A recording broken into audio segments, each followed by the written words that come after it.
Buenos días, buenas tardes. Cortos sobre libros largos, aunque en esta ocasión es un libro más bien de tamaño reducido. Intercalo de vez en cuando alguno de mis libros también en esta difusión de cultura. En esta ocasión tenemos tres personajes palentinos. Es un libro publicado, un librito pequeño. Esta vez sería corto sobre libros cortos, ¿no? O espero que no sea un largo sobre libro corto, porque al ser un libro mío, pues igual me extiendo más de lo debido. Es del año 2023, tiene 67 páginas. Y bueno, los tres personajes que he seleccionado son Alfonso de Castilla, un humanista que creo que merece mayor difusión. Después, otro personaje es Blanca de Castilla y María Padilla, dos mujeres y un varón, un hombre. La primera parte es una especie como de ensayo, de relato novelado, contado en primera persona por el propio Alfonso. Va contando pues por dónde pasó, como digo, en primera persona. La segunda parte y la tercera son poesías. La tercera parte, dedicada a María Padilla, pues es una parte poética que relata los amores entre el rey y María Padilla. Y Blanca de Castilla es un personaje célebre en la zona, una personalidad que también merece mayor consideración, ¿no? Bueno, voy por partes. El primero de ellos es Alfonso de Castilla, perdón, Alfonso de Palencia, pero antes que nada también quiero hacer una llamada al prólogo. Este libro tenía, tengo que confesar, tenía unas ambiciones mayores. Quería hacer una especie como de gesta de la aportación de Palencia a la cultura hispánica, sobre todo el siglo XIV, XV, como es bien sabido, tiene un gran esplendor en esta zona. Y la verdad es que es sorprendente ponerse a estudiar los personajes de la época y lo relato en el prólogo. Pues doy cuenta del Marqués de Santillana, en Carrión de los Condes, a través del Marqués de Santillana, cómo se genera toda una saga, ¿no? Con el Marqués de Santillana emparenta al final incluso Garcilaso de la Vega, Jorge Manrique, Gómez Manrique, bueno, y todos los nobles de la época y posteriores, ¿no? Que fueron bajando a Guadalajara, a Jaén, etcétera. Y también cuento también otros personajes en el prólogo de esa época, que es el momento de esplendor de esta tierra. Fernán Sánchez de Tobar, por ejemplo, el señor de Astudillo, consiguió lo que no consiguió ni Napoleón, ni Felipe II, ni Hitler, que fue pasarse por todo el Canal de la Mancha con un enorme éxito y bombardeó todas las ciudades inglesas, y con mucho éxito ganó todas las batallas navales, bueno, un figura, ¿no? Sánchez de Tobar. Tenemos también al primer avistador de la Antártida, que era de allí de Palencia, y sobre todo es una tierra donde ha habido un suministro enorme de virreyes, de gobernadores, de personas vinculadas a la administración en América. Bueno, otro día igual es cuestión de ocuparse más de esto. Digo que tenía una mayor ambición la obra, pero esto de ser escritor es duro, tienes tus altibajos, te desanimas a veces, ves que al final dónde lo voy a publicar, etcétera. Así todo creo que quedó un libro conciso y bonito, ¿no? Y quizás en el futuro pues vuelva a ese proceso ambicioso, porque creo que esta tierra se lo merece, ¿no? Está publicado por la Diputación de Palencia. Estoy en ese sentido satisfecho, creo que era el lugar ideal. Y sí me gustaría que fueran conocidos estos tres personajes en mayor medida, ¿no?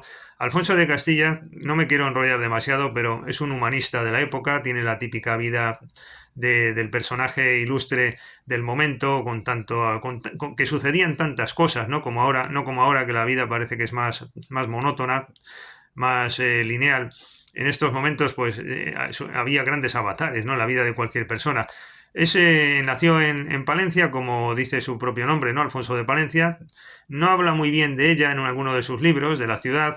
Yo en mi libro, que es medio novelado, medio histórico, digo que me disculpo un poquito de aquel comentario no muy afortunado que hice en uno de mis libros, que no recuerdo cuál era. Tiene una ingente producción, yo la recojo toda en este relato breve, y voy exponiendo pues sus libros fundamentalmente y los avatares políticos. Fue cronista, era cronista de Enrique IV, pero un gran detractor de Enrique IV. Había dos cronistas en la época.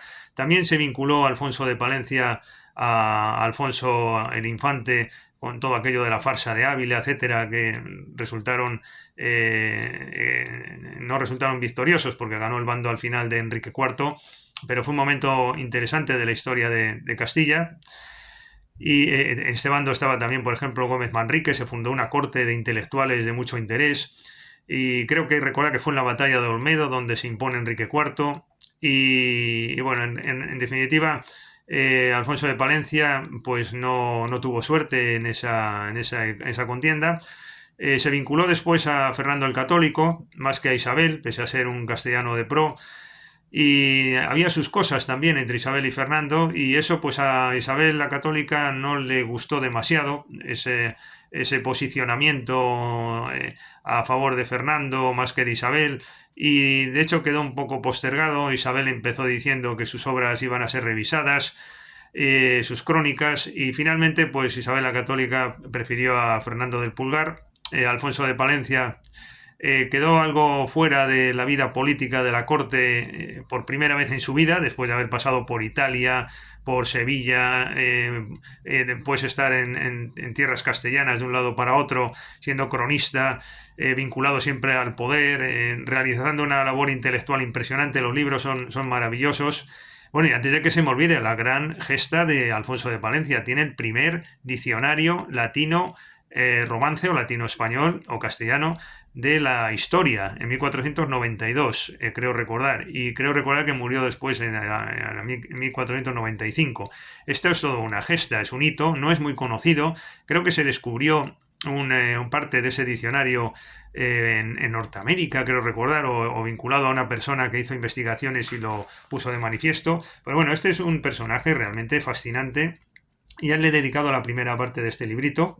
Aquí tengo las décadas o la gesta hispaniensia, que son 2 tomos voluminosos, muy interesantes de la vida de Enrique IV, cómo Cataluña, antes ya de la unidad nacional, ¿no?, entre Isabel y Fernando, ya estaba en manos de Castilla a través de este monarca.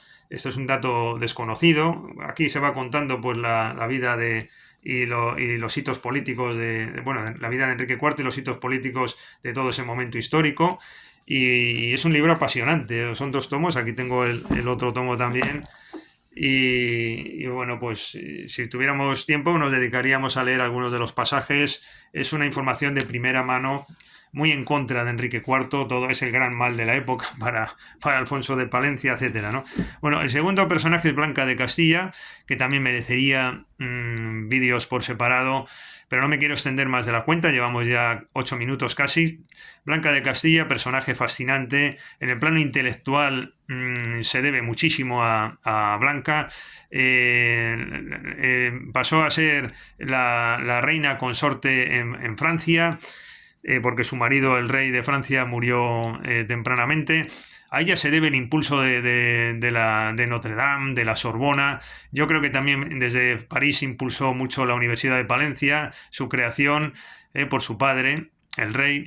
Y he de decir que, bueno, como todo el mundo sabe, Palencia tiene la primera universidad de España, ¿no? Después se trasladó a Salamanca, pero es la primera. Y por allí pasó Gonzalo de Berceo, Santo Domingo de Guzmán, es decir, es nada menos de esto estamos hablando. Le he dedicado unas breves poesías y creo que son bonitas, dulces, poniendo en manifiesto sus contribuciones a la historia. Y el tercer personaje es María de Padilla. Qué historia tan bonita, la de Pedro I el Cruel, o el Justiciero, como dicen en Astudillo, que era de allí. No, ahí no se habla de Pedro I el Cruel, sino el Justiciero, ¿no? Pero María Padilla pues era su amante. Padilla es un pueblo de por allí, está, creo recordar, Padilla de abajo, de arriba, entre Villalaco, Villodre, la zona está del Pisuerga, ¿no? Por esa zona de Palencia. Claro, todo esto da mucha pena, a mí me gustaría hacer algo en la vida, por algo grande por Palencia, sería una de las ilusiones que uno tiene, ¿no? Porque creo que es una tierra que se merece más, y cada vez que pasa uno por allí, sobre todo esa franja entre Burgos y Palencia, como ha quedado completamente despoblado y aniquilado, las iglesias románicas cayéndose, etcétera, etcétera, ¿no? Bueno, pues en esa tierra gloriosa, tiempos hace, vivía María Padilla y relato los amores poéticamente. Creo que son poesías, sinceramente, pues de belleza. No me atrevo a decir si son buenas o malas, no soy quien para opinar eso, pero sí que procuran crear belleza a través de esta relación amorosa entre Pedro I y María Padilla, quien la tuvo medio secuestrada, era una de sus amantes, pero él estaba auténticamente enamorado de ella. Y ella también tenía un carácter muy piadoso, le infundía al rey indulgencia con sus enemigos y le pedía piedad con todos bueno, una gran personalidad. Al final murió y el rey Pedro I, a quien se debe todo esto de la Catedral de Sevilla y los palacios de por allí, todo esto lo hizo este rey palentino, porque una cosa que tienen los de esta zona de Castilla la Vieja es que todo esto de Guadalajara, Sevilla, Andalucía, pues todo eso es creado por gente de Castilla la Vieja, ¿no? No vino de la nada. Y yo creo que hay una cierta pasión de todos los castellanos viejos hacia el sur, ¿no? Según se iban trasladando y se iban desvinculando algo de su tierra. Es uno de los males de la zona que el castellano viejo ausente no siempre habla bien de su tierra, ¿no? Quizás por no haberlo pasado muy bien en condiciones no prósperas. Y bueno, en definitiva, en estos poemas cuento la vida de la relación entre Pedro I y María Padilla. Y al final, como digo, muere María Padilla y el rey se entristece profundamente, le entra una melancolía grande. Claro, para esto, para la poesía, pues es un temazo, ¿no? Un temazo. Y el rey pues acaba obligando a todos a que consideren reina, ¿no? A María Padilla. Una gran historia que permite un recorrido poético a una persona con interés por estas discusiones. Bueno, pues nada, con esto pongo final a este corto, no tan corto, de un libro largo que no es largo, sino corto.